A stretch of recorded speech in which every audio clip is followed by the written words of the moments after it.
Et c'est parti pour notre opération Tech contre Covid, Smart Tech on pourrait dire, contre Covid même. Bonjour Cécilia. Bonjour. Aujourd'hui, vous allez nous présenter une technologie qui analyse l'air dans la pièce et peut donc y détecter les virus qui circulent. Pour cela, vous êtes venu accompagné de Jean-Gabriel Vinclair, qui est président de la société Pando 2.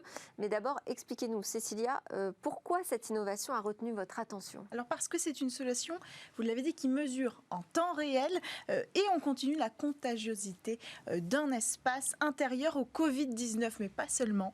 Concrètement, elle mesure la qualité de l'air grâce à des capteurs et une application. Il y a des capteurs pour mesurer l'air extérieur et des capteurs pour mesurer l'air intérieur. Ces capteurs, ils sont capables de détecter le taux de CO2, mais aussi toutes les particules fines, le taux d'humidité et différents gaz et d'autres.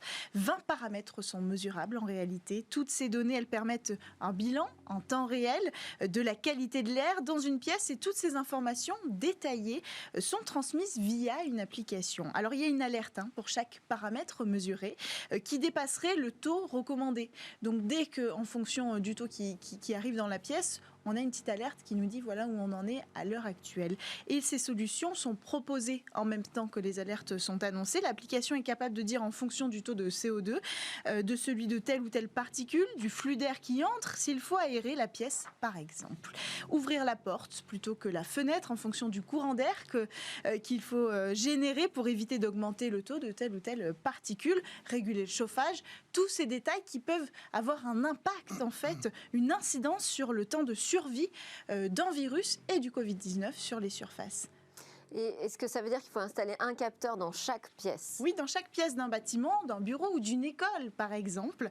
Vous savez, le gouvernement réfléchit actuellement à un dispositif permettant d'assurer la traçabilité des clients à l'entrée des restaurants grâce à la présence d'un QR code. Eh bien, Pando 2 a déjà mis en place un QR code à l'entrée de chaque pièce, ce qui va démocratiser en réalité l'accès à l'information sur la qualité de l'air dans une pièce pour tout le personnel et les visiteurs d'un immeuble sans avoir besoin d'avoir accès avec des codes d'accès, etc. à l'application directement.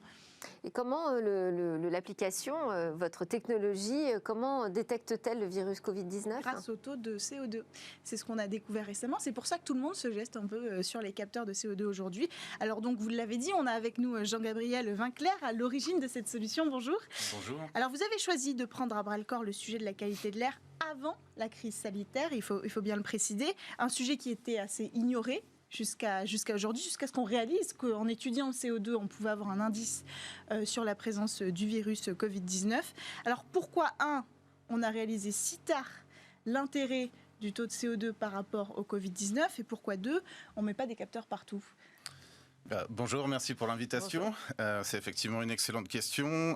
C'est bon de rappeler effectivement que Pando 2 a été créé en 2018. Notre sujet à la base, c'est la qualité de l'air, extérieur, surtout intérieur, qui était le parent pauvre.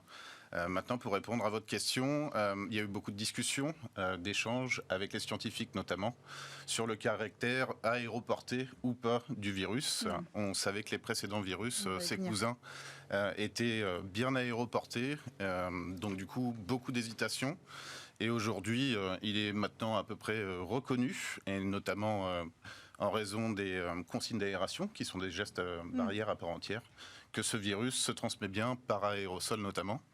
Et qui dit aérosol dit confinement, renouvellement d'air dans un espace clos et du coup forcément le CO2. Alors vous dites qu'il est aéroporté, mais c'est pas officiel qu'il est aéroporté. Ça c'est ce que vous disiez aussi des consignes, la notion d'aérosol, mais ça c'est un point de vue qui est quand même pas vraiment étayé par les agences scientifiques. Vous dites si c'est aéroporté, il faut prendre les mesures pour...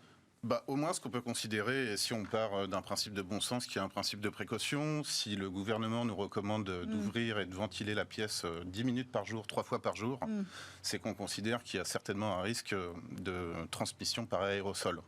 Nos voisins européens l'admettent beaucoup plus, notamment l'Allemagne qui déploie massivement des capteurs de CO2 dans ses salles de classe. Et les études scientifiques convergent de plus en plus vers cette hypothèse. Et pourquoi vous n'avez pas davantage interpellé le gouvernement alors sur ce point? Effectivement, pourquoi on n'a pas des capteurs aujourd'hui partout dans les pièces? On essaye, on a fait différentes expérimentations, on se rapproche notamment des espaces culturels qui nous semblent être des lieux très stratégiques. La fréquentation peut y être contrôlée. Le port du masque qui est obligatoire, on n'a pas de cris, on ne mange pas. Et donc du coup, la simple mesure du renouvellement d'air nous semblerait être un parfait exemple ou un parfait lieu d'expérimentation. Pour compléter un petit peu ma réponse, ce qu'on voit, ce qu'on observe, et notamment les sujets sur lesquels on est sollicité, c'est comme vous le disiez, des demandes d'équipements massifs de capteurs de CO2 pour les réfectoires dans un premier temps, mais également à plus large échelle sur des salles de classe. Donc c'est-à-dire avant même de demander au gouvernement de reconnaître cette caractéristique du virus, vous dites essayons, faisons de l'expérimentation. Exactement. De toute façon, certaines collectivités se sont saisies du sujet. On a des déploiements massifs dans des collectivités avec des beaux projets à venir d'ailleurs très prochainement. Que je ne peux pas malheureusement encore annoncer aujourd'hui, et en plus effectivement expérimenter. On a à ce titre 2 restaurants à Nice qui nous ont contactés, sollicités pour déployer une solution globale depuis le capteur, les QR codes, la mise en place de solutions.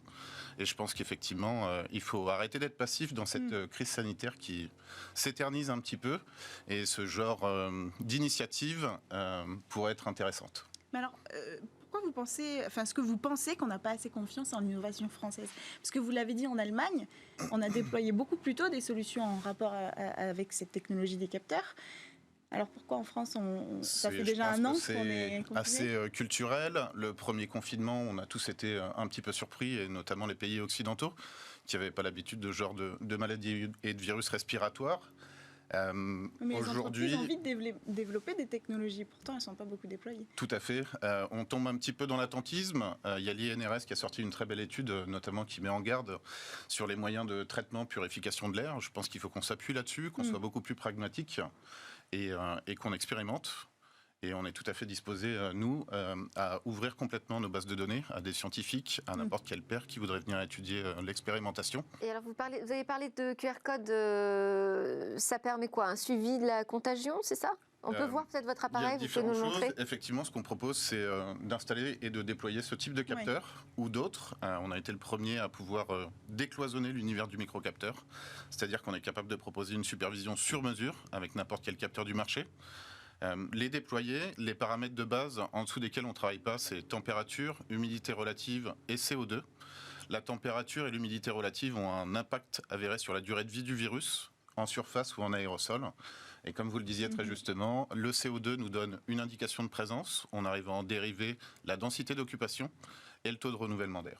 Donc du coup, sur cette base, on est capable d'alerter, émettre des recommandations concrètes d'ouverture, de ventilation, et également d'aller piloter notamment les systèmes de ventilation. Et faire du suivi. Et de faire du suivi dans le temps, exactement. Merci.